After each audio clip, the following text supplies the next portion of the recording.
Perfecto. Bueno, estamos por ir a una comunicación que les va a resultar muy interesante. Me dice Paloma pulgar arriba que ya estamos. Es alguien que es consultor a nivel internacional. Estuvo en campañas en Centroamérica, últimamente en la que llevó a la presidencia a Lula Brasil, a Lula en Brasil, trabajando en el grupo que asesoró.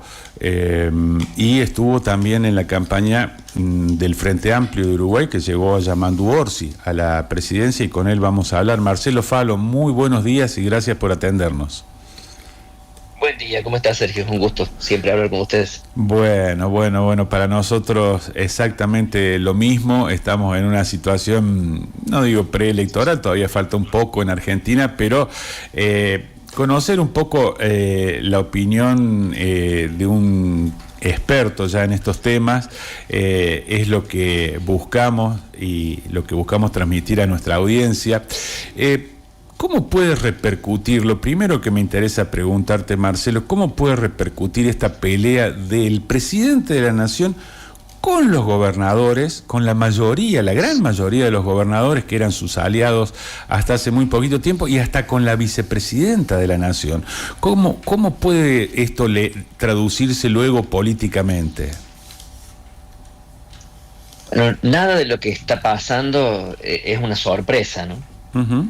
Yo recuerdo allá antes, durante la campaña electoral, Milei prometía una serie de cosas que a quienes tenemos más experiencia, tanto en el mundo de la política, ustedes, los periodistas más experimentados, más avesados, nos parecía cosas extrañas, ¿no? Que él pretendía como llevarse por delante las instituciones del país y que eso iba a poder ser hecho sin problemas y sin que nadie dijera nada.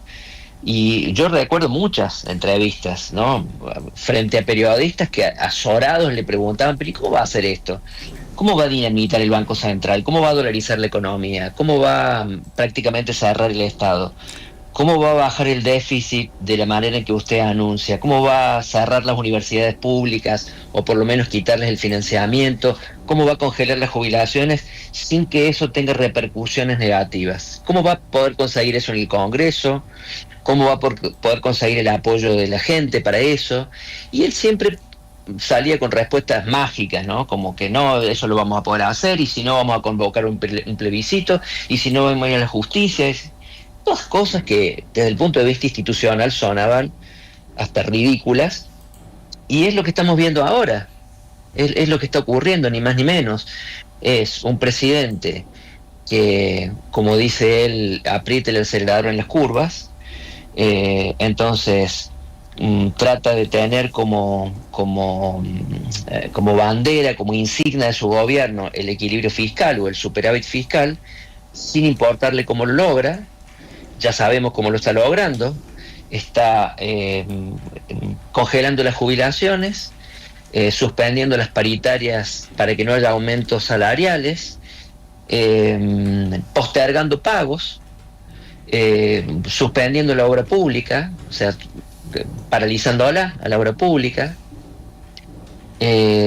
planchando el dólar artificialmente, con el costo enorme que está teniendo el Banco Central de una sangría de reservas que no tiene freno, con un endeudamiento gigantesco, no solamente con el Fondo Monetario, sino que con cada organismo multilateral o con cada institución que aparece dispuesta a prestar algunos dólares a la Argentina.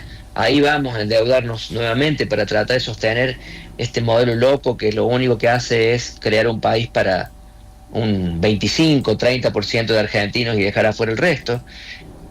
Pretender que eso no iba a tener consecuencias, que la gente iba a aceptar todo eso callada la boca, que en el Congreso todas estas locuras iban a pasar como, bueno, lo dejemos hacer y veamos qué pasa.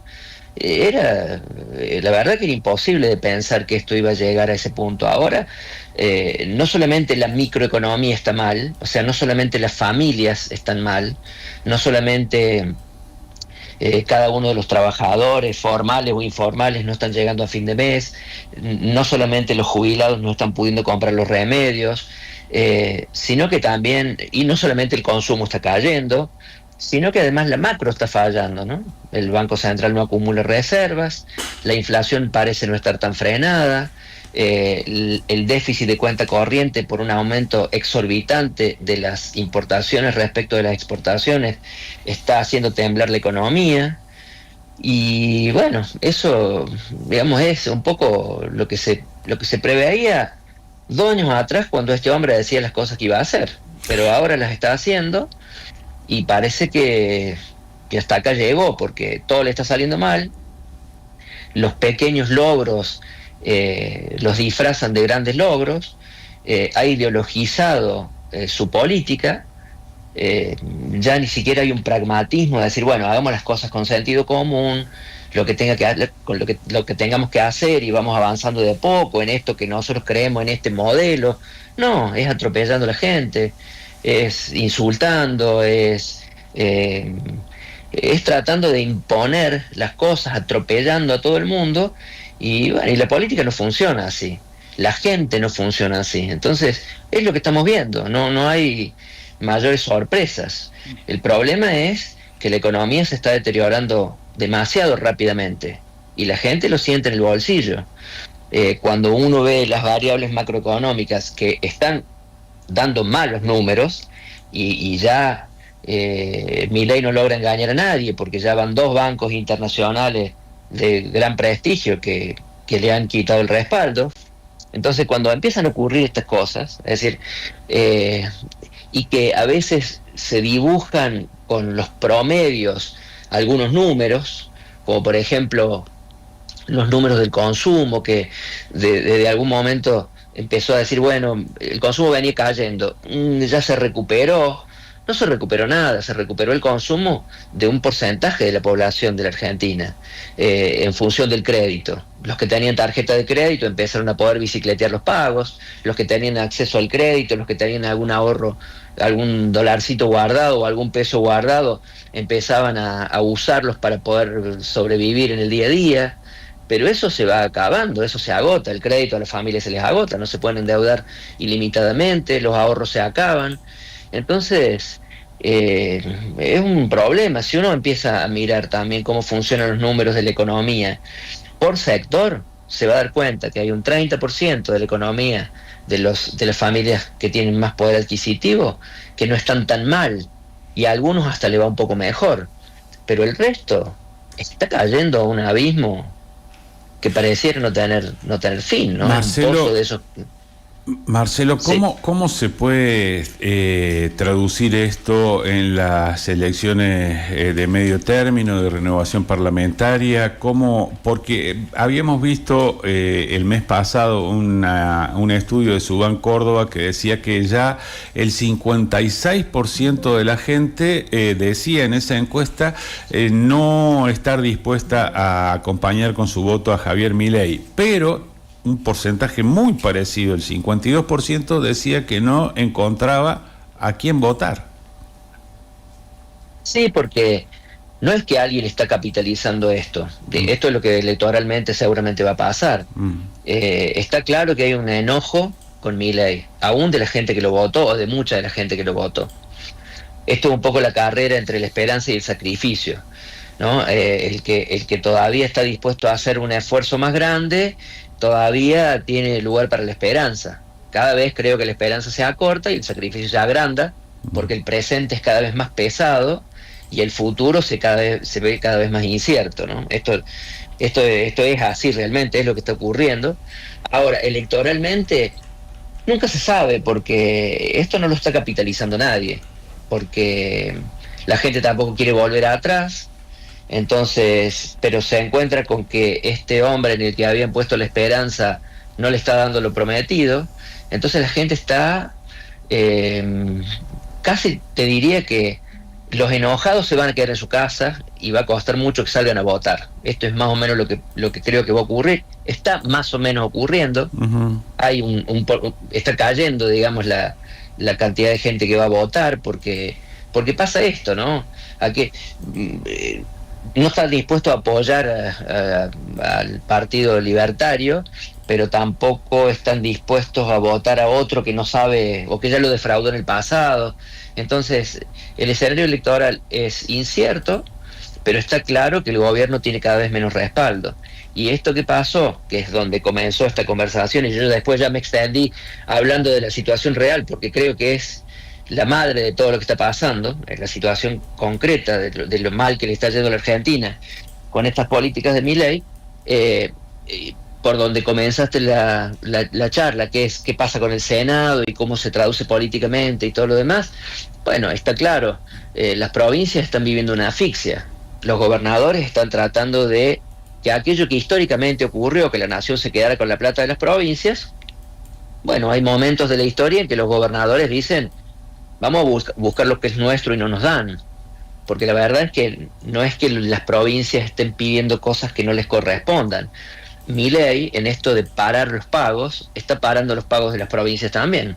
No solamente no hace obras públicas y deja que las obras nacionales que se están deteriorando en las provincias sean responsabilidad de los gobernadores, que los gobernadores, imagínense Córdoba, que tiene un montón de rutas nacionales, que son las más importantes, son las troncales.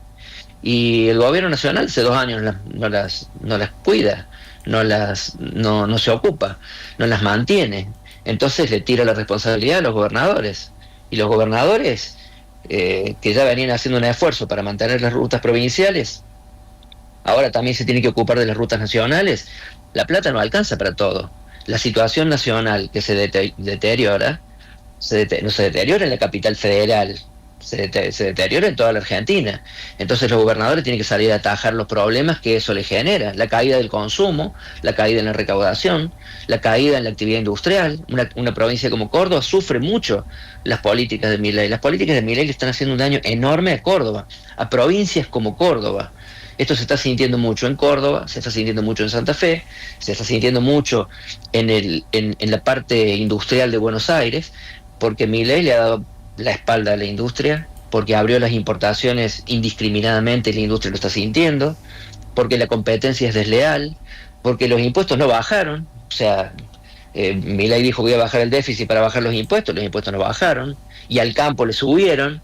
Es decir, la verdad es que por donde uno mire, las cosas no están encajando. Uh-huh. Entonces, esto se traduce en una tensión política que en este caso se expresó en el Senado, pero se va a expresar en todos lados y mira, seguramente se va a expresar en las urnas también. Mira, la tapa de Clarín de hoy, en su segundo título, dice: sigue la presión de los gobernadores por más fondos y la oposición suma proyectos. Eso dice Clarín. Y La Nación dice: el gobierno apuesta a una cumbre con los gobernadores para retomar el diálogo. ¿Qué le está conveniendo ya a los gobernadores? ¿Seguir en la posición firme que han adoptado todos en bloque porque les está dando resultado electoralmente, de estar un poco más alejados de Milei, o ir a la mesa y volver a discutir las migajas que le tocan a cada uno? Los gobernadores son históricamente dialoguistas, como todo el que gobierna, ¿no? Como los intendentes, los gobernadores, son dialoguistas porque tienen la responsabilidad de administrar sus provincias. O sea, uh-huh. A nadie le sirve los teléfonos cortados y los diálogos frenados. A nadie le sirve, y menos al que gobierna. Lo que pasa es que la mayoría de los gobernadores son personas responsables que saben cómo les cuesta administrar sus problemas en las provincias, y el que parece no entender el nivel de su responsabilidad es el presidente y su equipo, ¿no? Porque no solamente es el presidente.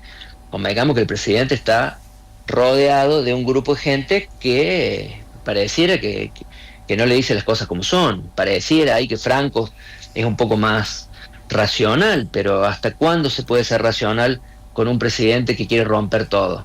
Esto de, bueno, pareciera que el presidente se va a sentar en la mesa de diálogo o va a habilitar de nuevo un diálogo con las provincias, que habría exagerado un poco, pero eso ¿cuánto dura? Hasta que le agarre el próximo ataque y los putea a todos de nuevo.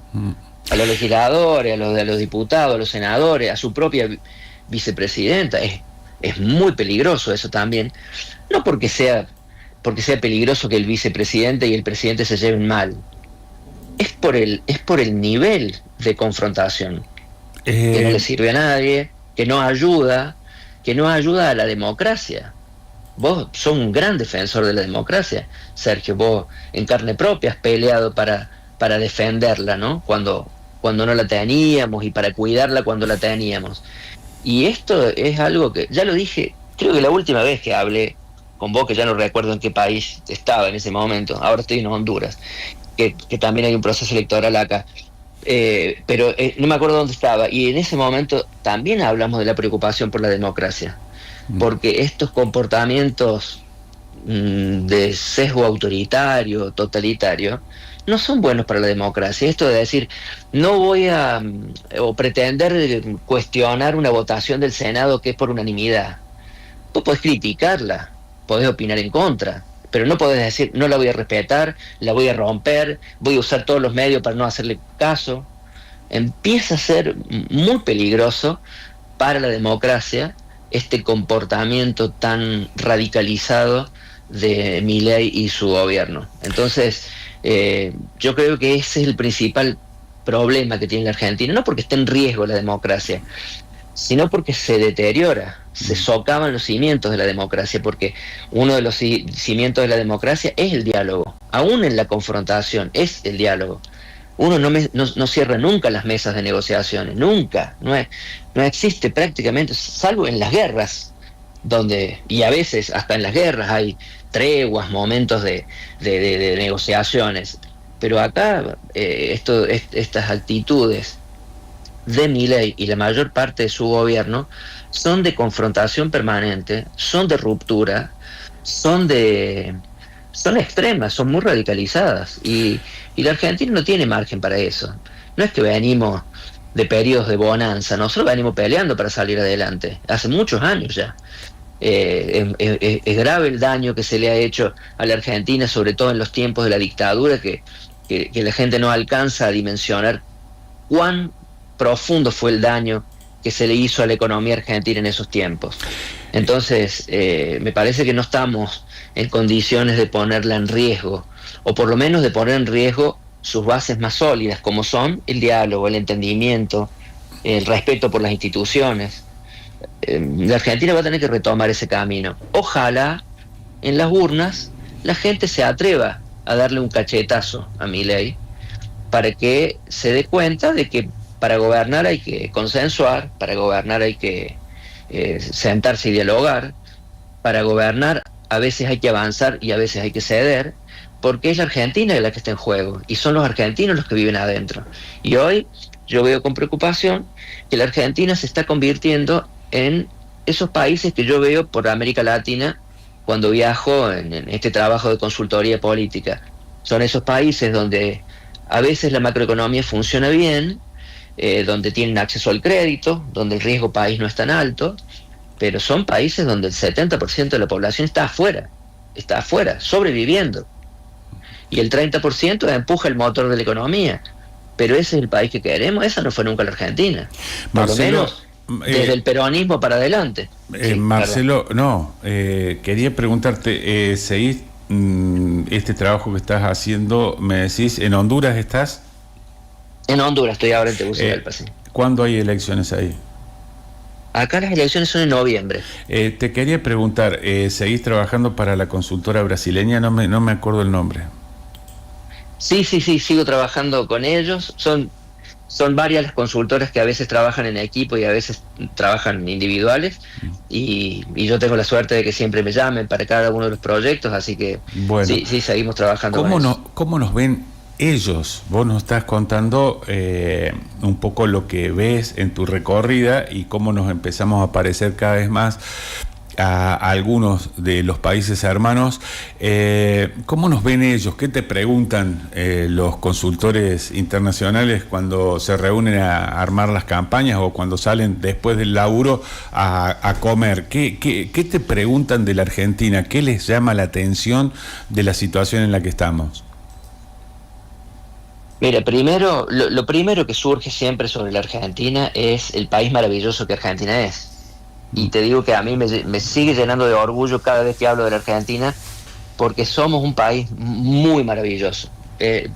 Entonces la gente reconoce te diría que nos miran un poco con envidia, ¿no? Cuando hablan de Argentina, hablan de un país espectacular, los que han tenido la posibilidad de conocerlo, muchos, no solamente mis compañeros de trabajo brasileros y paraguayos y de otros países que compartimos mesa de trabajo, sino que en los lugares donde me toca estar y han tenido la posibilidad de estar en Argentina, es como, te dicen, usted vive en un país único. O sea, la Argentina no tiene comparación en el mundo. Y cuando hablan de Córdoba también, yo ahí me pongo más orgulloso todavía porque la tonada me distingue, ellos se dan cuenta de que uno no habla en porteño, entonces ya de dónde sos, de Córdoba, y bueno, también aquellos que han tenido posibilidad te reconocen el prestigio de la Universidad de Córdoba, la calidez de su gente y lo bonita que es la ciudad. O sea, esas cosas aparecen. O sea, lo primero que aparece cuando alguien habla de Argentina es esta admiración por lo que Argentina es, por la calidez de su gente, por la grandiosidad de sus paisajes y por la maravilla que es la Argentina como país. Y ahora te diría que son dos cosas las conversaciones. Una es cómo puede ser que Argentina, con lo maravilloso que son, con lo instruido que es su gente, con las riquezas naturales que tienen, les vaya mal económicamente. Eso siempre es recurrente. Y lo otro es ver a Milei casi como un personaje de historieta. Ellos lo tienen así como una especie de showman, como una especie de figura de la farándula, ¿no? Y esto también, ahí ya empieza uno a distinguirse, ¿no? A decir, che, pero yo no tengo nada que ver, ¿no? Porque la verdad que no me encontré nunca con alguien que me hable de Milei como un presidente en serio. Se acuerdan de la motosierra, se acuerdan de que le chupan las medias a Trump y a Elon Musk. Es decir, esas son las cosas que llegan fuera de la Argentina, ¿no? Y esa preocupación de que, bueno, ¿sabes qué pasa? Que cuando ellos van a la Argentina, saben que la Argentina la está pasando mal, pero el que visita la Argentina la pasa bien. Pese a que ahora, por ejemplo, se quejan de que el dólar está muy caro, es decir, para ellos viajar a la Argentina está carísima, ya no viajan como antes. Antes se daban una vuelta de vez en cuando en la Argentina, ahora saben que si viajan a la Argentina tienen que buscar precio, parar en un Airbnb más barato, no comprar ropa, salir a comer poco afuera, porque la Argentina quedó muy cara en dólares. Entonces, son esas las cosas que... Pero te digo que la admiración por ejemplo, la salud pública. No hay nadie que no te hable bien del sistema de salud público en Argentina, que ha tenido una experiencia propia o de algún conocido que ha sido atendido en un hospital público como si fuera en el mejor hospital privado de cualquier país latinoamericano. Admiran la educación de la gente. Esta potencia universitaria que la Argentina tiene es reconocida en todo el mundo.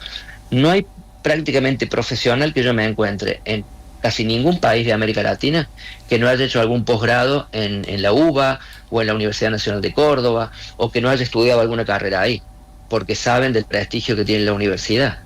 Entonces, bueno, son esas las cosas, ¿viste? Esta Argentina ambivalente, que por ahí algunas cosas nos avergüenzan y la mayoría de las cosas nos llenan de orgullo, y es lo que yo siento. Y eso la verdad que te hace sentir bien, ¿no? Y que te hablen de Argentina y de sus próceres y de sus héroes y de Malvinas y que suene el himno, y viste, ahí ya se te pone la piel de gallina en cualquier lugar donde uno esté.